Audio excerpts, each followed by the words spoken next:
My name is Cindy, and I'm a STAR graduate. I graduated from the program in June. My son PJ does have Angelman syndrome, and it's a neurogenetic disorder, a partial deletion of the 15th chromosome.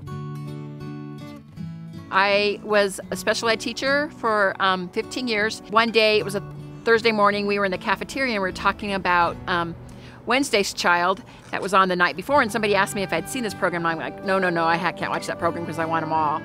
Somebody said, oh, did you know that PJ was a Wednesday's Child? And I said, oh, no, I didn't know that. I said, I knew he was in foster care, but I didn't know he was up for adoption. Growing up, I always wanted to be a mom, and I was also really into the special ed field, and I thought, well, if I stay home and have my own kids, then I could also maybe adopt a special needs child. I never got married, never had my own kids. I heard that he was up for adoption. I thought, oh, he'd be a fun one to adopt, and that's what started that process.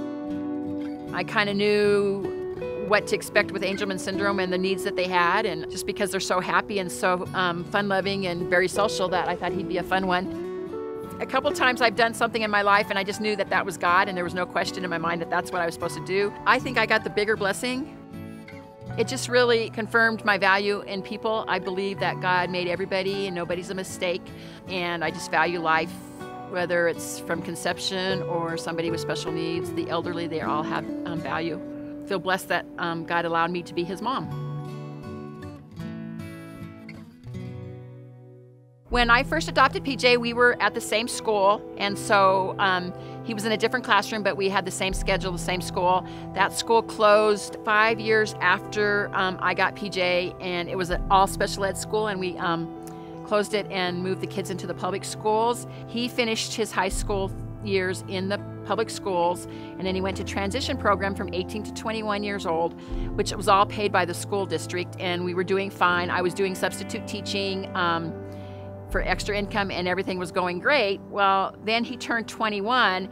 The day program, transportation, everything that was paid by the public schools now comes out of his supported living funds, and slowly we used up our income. That was really scary for me, and you know, as a caregiver and a provider, that's something I've always been able to take care of and provide for, and I'm like, what's happening? I mean, I kind of thought my whole world was falling apart for a little bit, was just getting more and more in debt, and I just decided something needed to help it happen, and I need to stop that cycle. And so by moving into the crossing and into the transitional housing, I just finally realized that, you know, everybody has a period in their lives when they need some help, and this was my time, and I needed some help. I was really looking forward to moving into the crossing. I was somewhat familiar with the Denver Rescue Mission and the New Life program, and so when I was looking for a housing program, I wanted something on a Christian basis, you know, so that I could come in here and keep my relationship strong with the Lord, and I didn't want my circumstances to take me away from the Lord. I don't know where I'd be if the crossing didn't exist. Come to realize that it's okay to not be in control and not to have all the answers, and that he will provide those answers from either other people or circumstances. I've had several blessings financially since I've been here that were just had to be God. He just took care of us, and I don't have to be in control. He loves us and he provides for us.